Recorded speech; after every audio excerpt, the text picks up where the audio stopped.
Greetings and welcome to another edition of Faith to Live By. I'm Pam Christian, the researcher, writer, producer, and a host of this weekly podcast where I explore current events from a biblical and prophetic perspective. And boy, I don't mind telling you that I have been on pins and needles since last week's podcast. Knowing the United States presidential inauguration was scheduled for January 20th and hearing increased chatter about those who oppose Trump planning to take action to prevent the inauguration, hearing rumors of additional plans against Donald Trump's life, chatter about another pandemic and lockdown, hearing of planned instigations of riots and civil war in our streets, the starting of World War III, and continued expectation of an EMS announcement and a blackout likely involving power and communications and more, and even with all of my faith in God and His regular prophetic promises, it's been akin to sleeping with one eye open. In fact, that is the earnest message for today's podcast, the essential importance of God's people remaining vigilant, completely aware that the enemy is not going to go down without a fight. Even when it seems the enemy is defeated, we must remember he will not sleep. He will simply wait for another opportune time. Yes, God has delivered us great victory with the re-election of Donald Trump, but Donald Trump is not our Savior. Jesus Christ is. Donald Trump is the man God has appointed and anointed to lead this nation and the free world back into a right relationship with God and the ability to live in righteousness, completely separated from evil. But we must never lose sight that it is God who delivered us and will continue to provide and protect us so long as we remain in proper connection with Him. This is why my message last week was keenly focused on the importance of being in a right relationship with God as an ongoing, intentional effort the rest of our lives. To live in righteousness, separated from evil, is a daily and intentional choice each of us must make, and a standard we must advance in the world. In this way, evil will be restrained. Again, God has delivered us, and He will continue to fight for us if we remain vigilant and wholly aligned with Him in partnership with God to see His kingdom will done on earth as it is in heaven. As is true all throughout history, anytime God's people cease to remain vigilant, the enemy recognizes his opportunity and creeps in to influence God's people away from God. In April 2021, with episode 40 of this podcast, I shared insights about the establishment of our United States constitutional republic. And let me insert here, I watched the inauguration on Epoch Times TV, and I loved how many of the viewers used the chat box to correct Democrat Senator Amy Klobuchar. Each time she and others spoke of our nation as a democracy, another chat would appear reminding viewers the United States government is a republic, not a democracy. Now, you likely already know this, but let me review.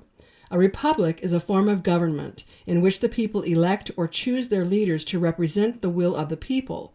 Simply, those who govern derive their just powers from the consent of the governed. In short, the citizens who vote have the power over their elected officials. The word democracy comes from the Greek words demos, meaning people, and kratos, meaning power. So democracy can be thought of as a power of the people. However, in a democracy, the power of the people can mean the power to those elected, as opposed to the people who cast their votes. This allows a democracy to become tyrannical with the elected wielding power over the citizens. The Merriam-Webster dictionary states, because democracy is an abstract name for a system, and republic is the more concrete result of that system, democracy is frequently used when the emphasis is on the system itself. We could say that democracy is to republic as monarchy is to kingdom. Well, I'd say this is another example of how meanings to words become altered over time, which is another tool of the enemy to deceive God's people. However, since our founding fathers wanted to be completely free from the British monarchy and kingdom, they intentionally established a constitutional republic where the citizens have control over those who govern them. As I shared in April 2021, when our founding fathers met to structure our government, Benjamin Franklin, walking out of the Independence Hall after the Constitutional Convention in 1787, was asked by an influential woman shouting this question, "Doctor, What have we got, a republic or a monarchy? To which Franklin is said to have responded, a republic, if you can keep it. Why did he say that?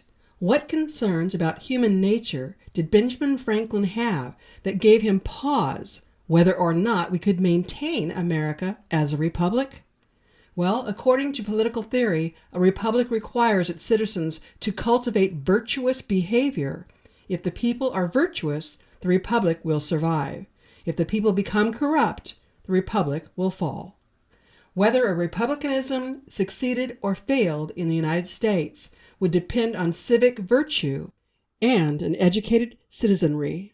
The guiding principle of republicanism is that the people themselves appoint or select the leaders who represent them. The debate over how much democracy, majority rule, to incorporate in the governing of the new United States raised questions about who was best qualified to participate in government and have the right to vote. Revolutionary leaders argued that property holders had the greatest stake in society and favored a republic that would limit political rights to property holders. In this way, republicanism exhibited a bias toward the elite. Recognizing this bias toward the elite, it seems Benjamin Franklin understood greed, evil, and self-serving elite will chip away and ultimately destroy a republic. And those of us alive today must admit greed, evil, and self-serving elite have indeed been destroying our nation. Helping us understand our progression away from a republic, Sheila Holm, author of For the Sake of America, wrote, quote, "In addition to the actions by what is known as the 12 banking families in America, there are the acts of President Woodrow Wilson, who was recognized by many as the leading force in the progressive movement.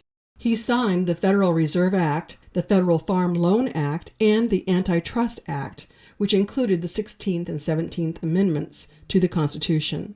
The 17th Amendment changed the role of senators from a state focus to more of a federal and global focus. Later, Franklin Delano Roosevelt enacted the New Deal for the Social Security Act of 1935. One author stated, historians confirm the passage of the progressive legislation, which changed the fundamental structure of the republic form of government under Woodrow Wilson, was unparalleled until the extensive passage of the progressive legislation by Roosevelt. Wilson began the process of the transition to a democracy and declared it was a global goal. President Roosevelt sealed the fate of America by confirming the nation as a democracy. Wilson and Roosevelt are credited with taking America to a global nation status. Think Babylon when considering the United Nations or the World Health Organization." End quote. Our founding fathers established the United States on biblical principles, which helps assure the necessary virtues and standards essential to safeguard a republic. The founders didn't want government to enact laws to impose specific religion on the people. They'd suffered that under the British monarchy. Therefore, freedom of religion was paramount.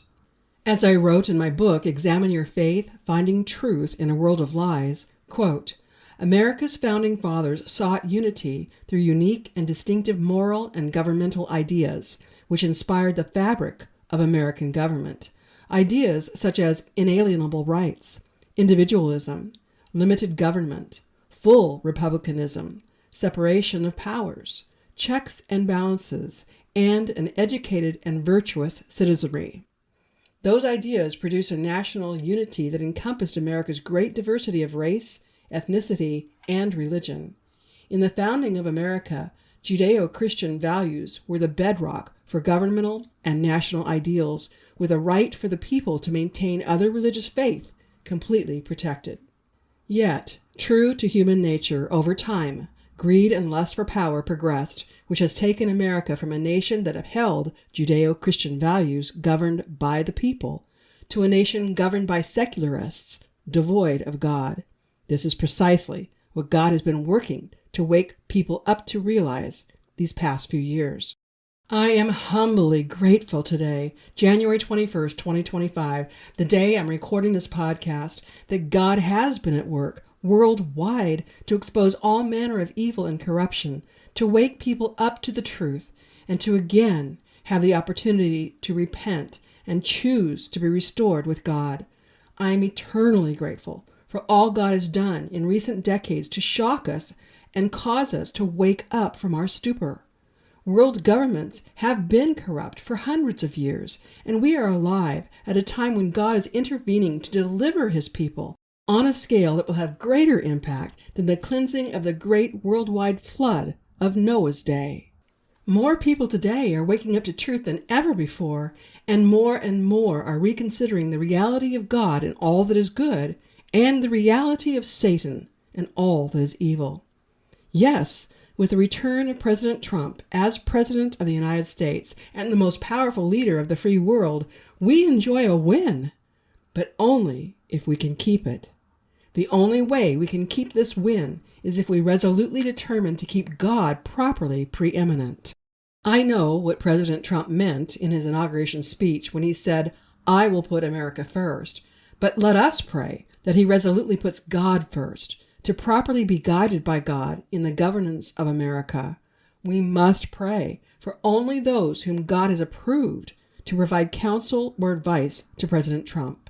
We must pray for President Trump's discernment to be increased so he is able to detect deceptions. Our work for truth to prevail must be ongoing in our prayers for all the leaders and influencers of our nation. I was very glad to hear President Trump say, "I was saved by God to make America great again." And he also said, "We will not forget our God." Let us be sources of strength for President Trump to draw from us as we obey God and pray for those in leadership over us. I've noted people are making a big deal about President Trump not placing his left hand on the Bibles Melania held. Well, she had 2 Bibles, a family Bible reportedly given to President Trump by his mother, and the Lincoln Bible, the first used to swear in the 16th president in 1861.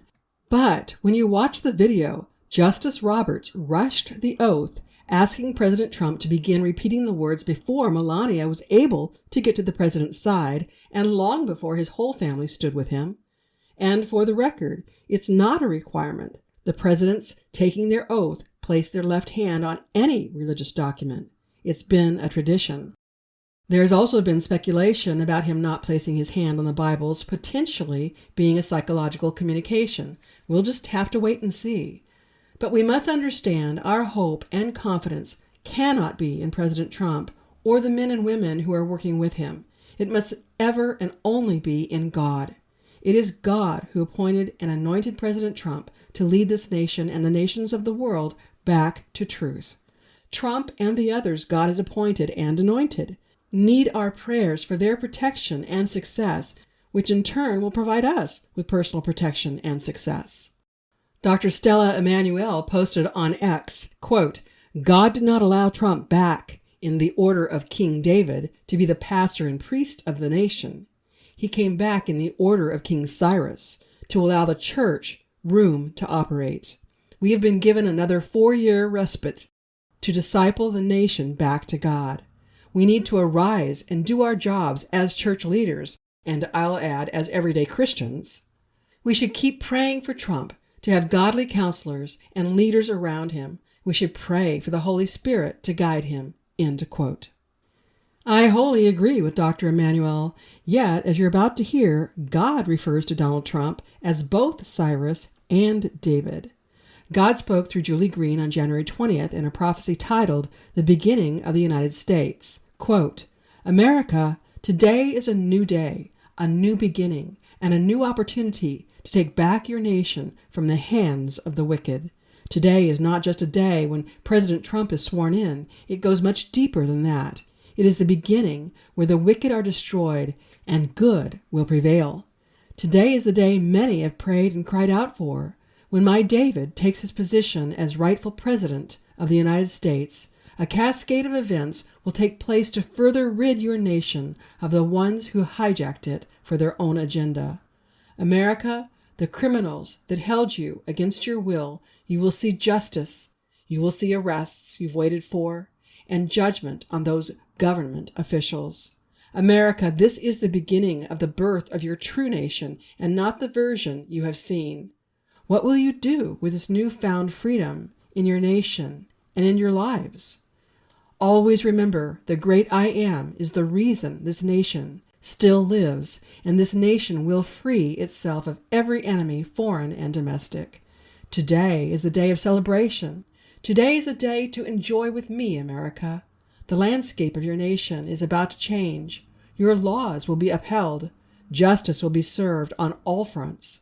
Your government will completely shift in a way you've never seen before. Truth will conquer every lie. Your enemies today are terrified of you moving on without them, but there's nothing they can do to hold you back from what I have for you. America, you'll be the nation you were always meant to be. The winds of change are here, and a political shift is taking place. Don't forget this day and how every obstacle that tried to keep you from it couldn't. I am the protector of this nation and the defender of truth that will set you completely free. America, come alive today in me, and you'll continue to see your nation's victory." End quote. I pray we truly see the importance of getting into and remaining in a right relationship with God the Father through faith in Jesus Christ by the power of the Holy Spirit. History is full of the rise and fall of God's people. If we fail to remain vigilant and wholly devoted to God, we will fall back into the influences of evil. I also pray that we don't become complacent as things improve, thinking we have won the war. We haven't. By God's intervention, we have been delivered from our enemy, who is being greatly restrained, but he will not be completely gone until the last days. We must remember the enemy never sleeps. He just waits for another opportune time. He is ever observing God's people to find the slightest crack where he can slip in. Last week I shared God told us to remain on high alert, and so we must. Celebrate, yes, but with all the spiritual armor and weapons in place. Let me also remind us of the evil we've been up against, so we can better understand the one world government proponents are not going to easily disappear just because President Trump is in office. They've come too close to actually achieving their goal to just give up. As I shared with my June 15th, 2022, episode number 102, quote, "The worldwide deep state plans were published originally known as Agenda 21, because that was the year they believed they would accomplish their goals.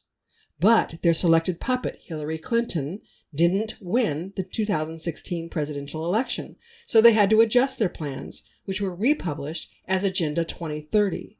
However, with their puppet Biden's continued failures and follies, in a panic, they have agreed to accelerate their plans with yet another revision known as Agenda 2025. What are some of the plans on their agenda?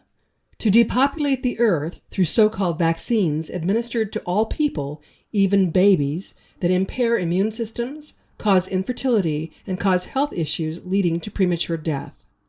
To establish a one-world government. To gain control over people through various created crises such as COVID-19, monkeypox, and even climate change through fear-mongering. To institute a digital identification system to track all remaining people. To seize all personal property, especially firearms and other means of self-protection, and force people to rent back needed provisions through their labor. To create food and fuel and power shortages. To collapse the economies of the world, to then create a digital currency and control people by adding or taking away from their digital accounts according to their behavior. To patent vaccines that alter DNA, making it possible to alter people so they can become property owned by the elite. To open the Large Hadron Collider in CERN, Switzerland, which, according to the prophet Robin Bullock, is for the purposes of connecting with the spiritual underworld. To hack people with implanted technology to develop artificial intelligence. If you'd like to hear that podcast with my guest, attorney Thomas Rins, which was episode 102, called Manipulated Monkeypox, The Next Plandemic, Part 2, you'll find a link in the show notes. God confirmed what I shared in 2022 with his prophetic word through Julie Green, posted on January 13th, 2025, titled, "Your Enemies Thought This Was Their Year." I shared some of this last week, and again I loosely quote, "For I, the Lord, this day am telling you, my children, 2025 is the year to come alive. Your enemies wanted death on a massive scale never before seen. They wanted to fall the nations who were not part of their global tyranny. They wanted martial law and totalitarianism worldwide. They thought this year they would rule the nations and bring in their beast system to control the world in every way, depopulate the earth, destroy my church and any strength of faith you had left. This was the year your enemies wanted to start World War III and bring the masses under their submission. Believing the church was no longer standing in their way, they thought they'd have full dominance." End quote. This prophecy from God is chock full of revelations and directives we need to follow to remain in God's protection and provision. Be sure to use the link in the show notes to watch it in full. Quite a while ago, I heard Robin Bullock provide prophecy regarding the years 2024 to 2030, which has haunted me, and I've kept it in the forefront of my mind. Well, again, on January 16th of this year, on Elijah's Dreams, Robin reiterated that word. He said, quote, "God said, I'm going to fix this mess, and don't you ever let it get in this shape again. Now I'm going to simply turn the page." End quote. Then Robin asks us to consider, what are we doing to prepare to live on the other side of the page? Clearly, as Robin firmly stressed, and I agree, we cannot go back to living in the ways we did before God intervened in our behalf, before God turned the page. To do so would be the highest insult of ignorance and ingratitude. Yet, from God, Robin provided an eerie warning that I pray in all earnest we heed. God said the year 2024 would be the year of the open door, and so it was for us as we sought God to bring restoration to our nation and our lives. God said the year 2025 would be the year to be alive, and so it clearly is, as we've seen the sweeping changes President Trump has enacted on his first day in office. Yes, many of the executive orders he signed will be challenged in the courts, but we have learned how to pray and conduct spiritual warfare. We must not be lax now. God said the year 2026 will be the year of the fix. Perhaps by then, many of the changes for the better will be in place, and we will actually live in the beauty of righteousness ruling. God said the year 2027 will be the year of heaven. The year 2028 will be the year of the new gate. Consider 2028 is the year of our next presidential election, and the biblical meaning of a city gate is government. God said the year 2029 will be a year that is fine. However, the year 2030 is up for grabs. Can you see why these words from God haunt me? Oh, we must not forget all that God has done for us and all that he asks of us to remain in his protection and provision. We must determine here and now that we will not allow the enemy to influence us. We will not allow the enemy to have a victory, to cause doubt or fear, and that we will resolutely determine to remain close to God and obedient to his ways.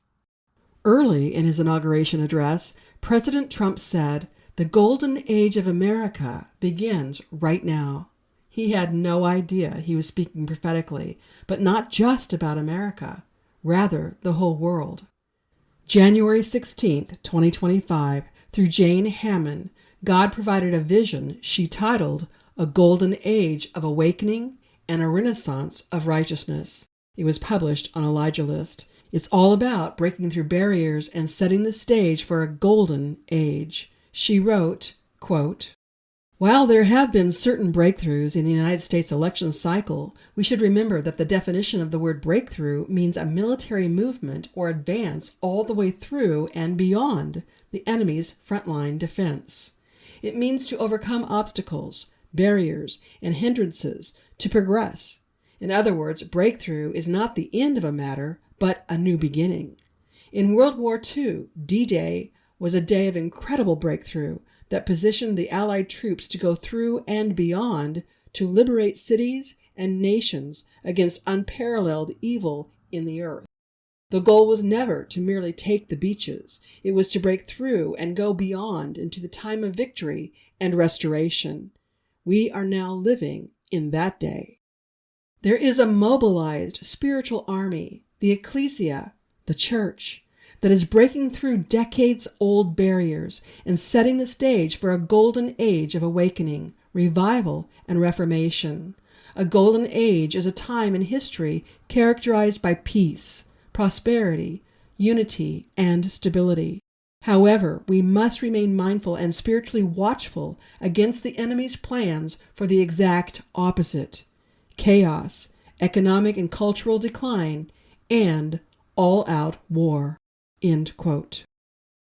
It seems God is soberly impressing upon his people the importance of resolutely contending in the battle from this point of breakthrough and until Christ returns. Jane continues, quote, "I heard the Lord say he was bringing us into a time of a renaissance of righteousness. Historically, the age of Renaissance describes the time after the Dark Ages, a time of cultural decline, corruption in the government of the Holy Roman Empire, dissatisfaction with authoritarianism of the Catholic Church, and the breakup of old oppressive feudal systems. It sets the stage for the Protestant Reformation, the discovery of new lands, innovation, for example, the printing press, science, and artistic expression. This historical renaissance drew its creativity from what they then called humanism, which was more or less defined as the development of all human virtues: benevolence, compassion, mercy, prudence, fortitude, and love of honor. This creativity worked to enhance the glory of the church, and amazing works of art were created to tell the gospel story. Ultimately, this period of enlightenment saw the rise of both great skepticism and the first great awakening. Humanism today is more of a reflection of man without God, an ideology where man is believed to be God. Skepticism and unbelief are at an all-time high. However, there is an awakening happening across America and throughout the earth as hunger for truth and an authentic relationship with God is taking hold. Righteousness is making a comeback. Truth is taking hold. Scales are falling from eyes. Hearts are being opened in ways unseen for generations. A new reformation is at hand. She then writes about our new path forward. To read her entire post, use the link in the show notes. There were so many exciting things President Trump did on his first day in office, unlike any other president in the United States history. One I'm very excited about is his executive order to withdraw the United States from the World Health Organization. This obliterates the plan of the globalist elites to submit the United States of America and the entire world to unprecedented tyranny under the guise of a second pandemic. And make no mistake, Bill Gates has been actively engaged in another bioterror project seeking to make bird flu more easily transmitted to humans. As always, I have a link to substantiate my claims in the show notes. The executive order to withdraw the United States from the World Health Organization is part of roughly 200 executive orders the president signed right after being inaugurated. President Trump announced a radical reformation of taxes. The people of America will no longer be taxed for the profit of foreign countries, but all foreign countries who import products to the United States of America will have to pay tariffs instead. The IRS, or the Internal Revenue Service, will be replaced with a new External Revenue Service. This will lift a heavy burden off the shoulders of the people and will release them to become financially stronger so they can rebuild their lives and achieve their dreams. President Trump announced all illegal immigrants will face immediate deportation. This executive order is one that's fully expected to be challenged in court. And joy of all joys, President Trump signed an executive order for the release of the January 6th prisoners. This is so long overdue, and I hope there will be much more restitution to follow for these people. President Trump has also assured the elections will be fixed and the entire deep state will be eliminated from the United States government. He is also outlawing the devastating transgender madness that has been destroying the lives of countless children in America. Next, he declared to make it illegal to impose censorship, which will greatly empower the worldwide truth movement that has opened the eyes of hundreds of millions these past few years. And President Trump vowed to be the peace president who doesn't start wars, but who ends them. Again, we can't expect many of these actions to be challenged in court, but we have been taught how to fight the good fight of faith, how to wield our spiritual weapons, and the importance of being ever alert, aware that the enemy of God continually roams about, seeking who he can devour. Let us never fall back asleep again, but be fully alert that the enemy never sleeps. Rather, he waits for another opportunity. May we not give him any. The central theme of the presidential inauguration was the final liberation of the people. And we must remember, this is not President Trump's doing. It is God's. God has said repeatedly through all of his trusted and faithful prophets, he is restoring the freedoms the enemy has stolen from us. The true mission of President Trump has always been to liberate the United States from the suffocating grip of the globalist elites who use taxes, tyranny, and corruption to achieve their goals. The agents inside the United States government are referred to as the deep state. The deep state are all governmental officials who serve the interests of foreign powers that abuse and rob the American people. The inauguration of Donald J. Trump as the 47th President of the United States was and is an historic victory over the agenda to destroy America in favor of a satanic world government. This marks the end of an age of extreme darkness where satanic forces literally terrorized the human race. It is the beginning of a new era where godliness, justice, truth, freedom, and healing will once again increase on earth to start a process of restoration such as this world has never seen before. President Donald Trump signed several pro-Israel executive orders immediately after his inauguration, fulfilling promises to strengthen the United States and Israel relations. These actions were part of a larger series of orders aimed at reshaping United States foreign and domestic policy. This remains to be seen what impact this will have on the Israel-Hamas and the Middle East conflict. It will be interesting to learn what will come of Biden's preemptive pardons that included Fauci, Milley, and the J6 committee. President Trump has been very outspoken about Liz Cheney and her role with the January 6th committee, and on Tuesday, January 21st, General Mark Milley, former chair of the Joint Chiefs of Staff, was dismissed by President Trump from the National Infrastructure Advisory Council. President Donald Trump early Tuesday morning announced plans to fire more than 1,000 presidential appointees who are not aligned with our vision to make America great again. With President Trump starting out at the pace he has, there is no doubt all heads will be spinning in the days and the weeks to come. But let us remain vigilant. The battle is not over. In fact, I expect it to intensify in the coming months. These are the days when we are seeing God's judgment and justice with his promise that the enemy will be completely defeated. But with the enemy coming so very close to accomplishing his goal of having power and dominance over the whole world, only to unexpectedly come up against God, don't think for a moment that the enemy will give up without his most fierce fight he has ever given.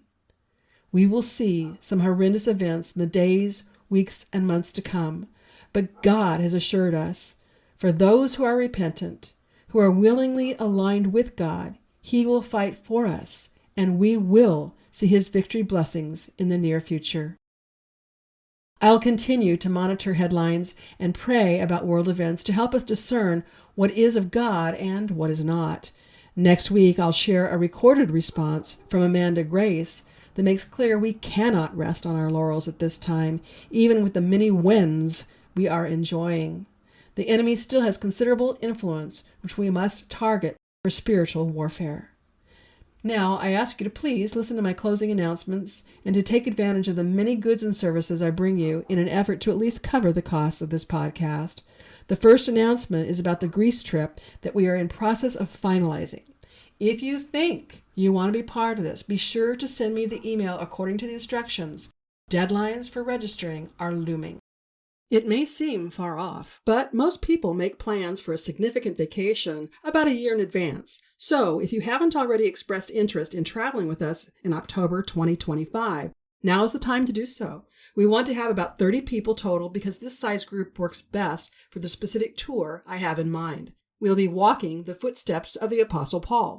I'm using the time between now and February 2025 to determine if we have enough interest, and the trend indicates we definitely should. We have just about 30 people on the list now, but I'd like to have more because when it comes to the actual day of making a commitment, things could have changed, and I want to be able to have at least 30 actually attend the tour. So, if you think you'd like to be part of the Faith to Live By Christian tour with me in Greece during October 2025, now's the time to get your name and number in your party on the list. There's no obligation at this point. You're just expressing your interest.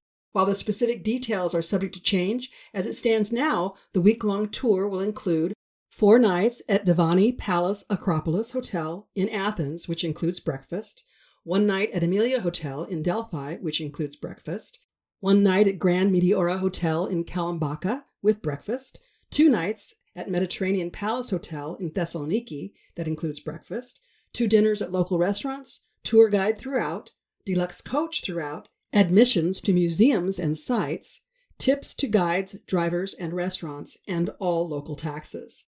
Estimated cost per person double occupancy room is about $3,000. Attendees need to arrange their own air travel to and from the Athens International Airport. To get your name on the list, send an email to faithtoliveby@PamelaChristianMinistries.com with the word Greece in the subject line.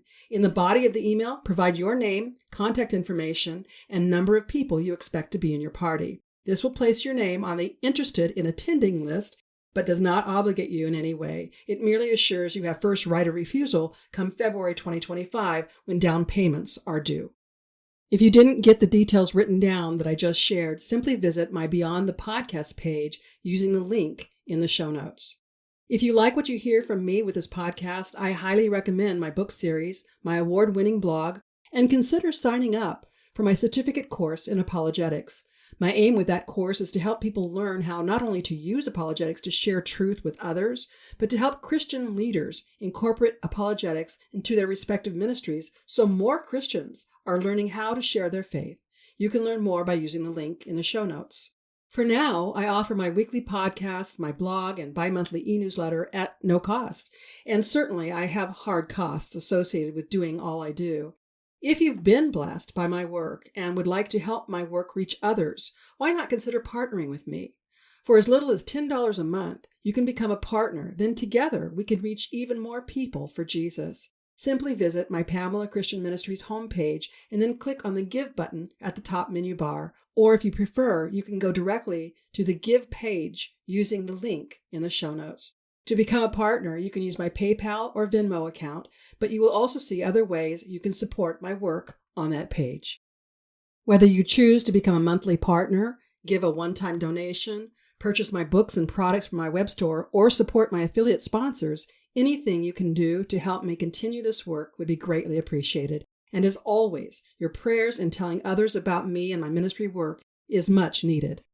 When it comes to my selection of affiliate sponsors, I first look for Christian-owned and operated businesses, and I make a point of personally using the products or services so I can fully endorse them. I seek sponsors that offer products or services you can get via the internet worldwide, and I specifically consider what is common to most people universally. So you'll find health, beauty, and wellness products through Dr. Zelenko's Z-Stack supplements and from Operation Tomahawk and from QE Strong. Dr. Zelenko's Z-Stack supplements are truly amazing and are available to my listeners for a 5% discount per purchase or a 10% discount for a monthly subscription using the promo code FTLB. Operation Tomahawk is a membership purchase program with an American-owned and operated company offering personal and household care products that are not made of toxins or genetically modified ingredients. Stop buying national brands from corporations that are part of the deep state cabal. Use the link in the show notes, and from the drop-down menu under How Did You Hear About Us, select Pamela Christian, Faith to Live By. You may have heard my interview with Rob Renee about QE Strong. Discover the benefits of quantum energy to overcome all sorts of ailments. Visit QEstrong.com and use the promo code FTLB at checkout to receive your discount. Then, my newest affiliate I'm really excited to bring you is Q Streaming. That's CUE Streaming Television. People with United States addresses can get over 3,000 channels, including live TV with streaming television without a contract. Get all of your local networks and favorite movie and sports and pay-per-view channels for about half of what cable costs. See the video promo link in the show notes to learn more. Affiliate sponsors only provide financial support to me when you purchase what they offer. So before you support Amazon or any other retailer, if I offer what you're looking for, please purchase through me. When it comes to special occasions, birthdays, or Christmas gifts, consider my books, jewelry, CDs, and more from my web store or any of the affiliate goods and services I offer. When you purchase from my web store, be sure to use the promo code TRUTH, TRUTH, to receive a 20% discount. Again, you'll find all the links in the show notes. If you like the content and resource material I bring you with this podcast, you'll find much more by connecting with me through my blog. In fact, my blog has been awarded 2 unsolicited awards for Christian content. And I'm also very active on social media. I can cover much more on social media than I can with this weekly podcast. And if you're not already subscribed, please subscribe to my complimentary bi-monthly e-newsletter. I offer encouragement, special offers, and one of my signature recipes with each and every edition. Yep, I'm a foodie and I love to entertain, which is why Faith, Family, Friends, and Food is a bonus segment of my bi-monthly e-newsletter. To receive even more, please be sure to check out my dedicated podcast listeners page, Beyond the Podcast.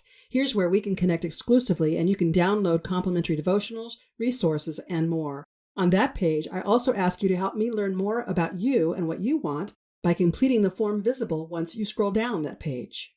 And something that is very easy for you to do and would mean a lot to me is for you to rate, subscribe, or comment on this podcast according to what your preferred listening platform allows. You know how it works. The more likes and subscriptions to this podcast, the more opportunity we have to expand the listening audience. And that means we can reach more people with the gospel message of Jesus while helping people learn how to better apply their Christian faith. I hope you'll join me next week and tell your friends and family to listen right here on Faith to Live By, where we learn how to gain spiritual victory over life's issues. Until next week, I'm Pam Christian, asking you to remember Christ died for us. The least we can do is live for Him.